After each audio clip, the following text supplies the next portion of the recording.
Hey guys, let's get more news about Miami Heat, but first, don't forget to subscribe and leave your like. Udonis Haslem drops hint about Tyler Herro's role for the Heat next season. It sure sounds like Udonis Haslem thinks Tyler Herro is coming off the bench for the Miami Heat next season. In an interview with Forbes, Haslem talked about his expectations for the Heat in the 2024-25 season. In addition to citing improved health and internal development as reasons for optimism, Haslem went out of his way to praise Herro and perhaps drop a hint as to the 24-year-old guard's new role. "We have a young superstar in Tyler Herro, sixth man of the year and automatic 20 points off the bench," Haslem told Forbes. As a reminder, Herro hasn't come off the bench since the 2021-22 season, when he averaged 20.7 points on a career-high 44.7% shooting and won Sixth Man of the Year. In the 2 seasons since, Herro has started all but 2 games he's played. So for Haslem to talk about Herro coming off the bench, his info is either 2 years old or he's looking ahead. Those 2 games Herro came off the bench? They were in April, after he returned from a leg and foot injury that sidelined him for 20 games. He played 25 and 31 minutes in those games and averaged 19 points on 50% shooting. He had willingly accepted a bench role at the time, claiming to be the team's 6th starter and embracing more of a catch-and-shoot role. But then Duncan Robinson sustained a back injury, thrusting Herro into the starting lineup. With injuries to Terry Rozier and Jimmy Butler over the final stretch of the season, Herro remained in the starting 5. However, did that 2-game stint give us a glimpse into Coach Eric Spoelstra's preferred starting lineup? Rozier, Robinson, Butler, Nikola Jovic and Bam Adebayo made up the starting 5, while Herro, Caleb Martin, Jamie Jaquez Jr., Haywood Highsmith and Kevin Love played as reserves. This isn't the first time Haslem alluded to Herro coming off the bench. In an appearance on ESPN after the season, Haslem claimed the Heat would be better off starting Robinson and bringing Herro coming off the bench. "Tyler's role for us, and the best role for him, is to probably be a 6th man," Haslem said. "For our chemistry, we are better when we got Duncan Robinson in the starting lineup." A few days later during his end-of-season press conference, Pat Riley hedged when asked about Haslem's comments. "Tyler's a starter," Riley said. "Is coming off the bench gonna be something that you would ask a player one day, whether it be Herro or Rozier one day? We don't know. It's possible Haslem knows something we don't, but it's more likely that these decisions won't be made until training camp and the preseason. Butler and Adebayo are cemented as starters. Everything else is up for grabs." NBA dreams? Miami Heat's G League franchise will hold tryouts for local ballers. Your Miami Heat posted a notice on X, formerly known as Twitter, that if you're a baller, locally or beyond, with hoop dreams, you might make them come true in the G League. "We love this for you."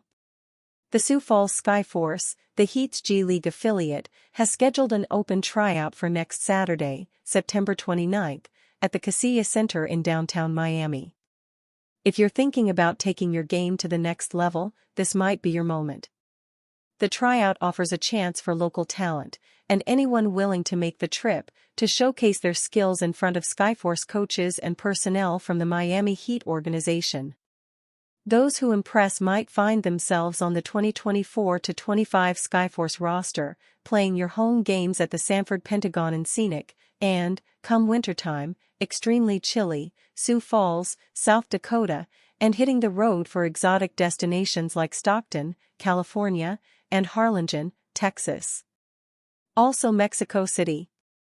If you're thinking of hitting the hardwood yourself, here's the deal. Tryouts run from 9 a.m. to 4 p.m. Eastern Daylight Time, with check-in commencing at 9 a.m. sharp.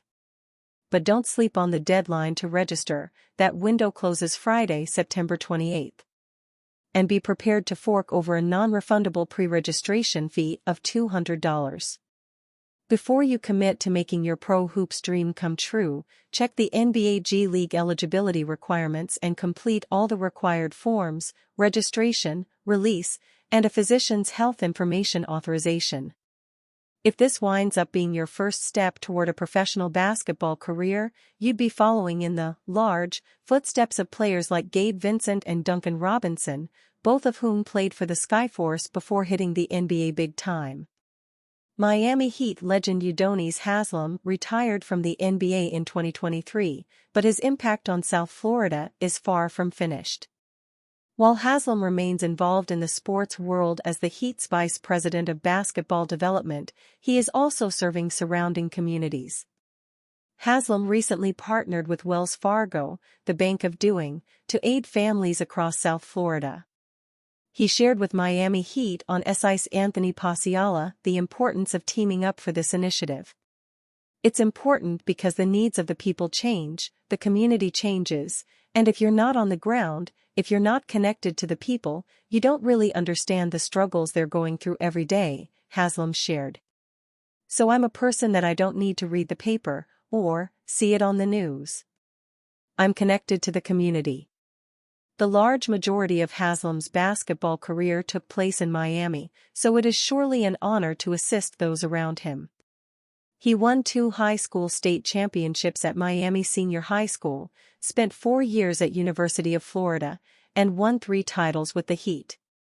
Understanding housing is a huge issue in South Florida. I think a home is somewhere you come and feel comfortable. You should feel proud of that place, confident, and safe. That's your sanctuary, that's your mental happy space, Haslem said. Understanding what Wells Fargo is doing and being the bank of doing, not just talking. Putting money behind the initiative. Haslem noted that $1.2 million has been committed to the process, resulting in the repairs of 75 homes across 46 different communities. He then mentioned one of the many people impacted by the partnership, Ms. Mabel Henderson. She is a Miami native who achieved her lifelong dream of independently owning a home in 2018, but her home required critical repairs to maintain quality of life for her family. Thanks to Haslem and Wells Fargo, these repairs were made possible, leaving her with nothing but smiles. Ms. Mabel is just one of many that have this fight going on, Haslem said. They get up, hit the ground running, work hard, and do all the right things. This is an example for so many people that there are people that care, there are people that are listening, and help is on the way if you just go down the right path and do the right things. Shaquille O'Neal explains how he took pay cut to help Miami Heat win first title. Good luck with roster injuries is one of the most critical factors in winning a championship or making a deep postseason run. Besides health, sacrifice is ultimately the most important factor because it can derail a team from reaching maximum potential. One of those stars who favored the team's success over his needs was former Miami Heat center Shaquille O'Neal. In an interview with the OG's podcast, Shaquille O'Neal discussed his tenure with the Heat.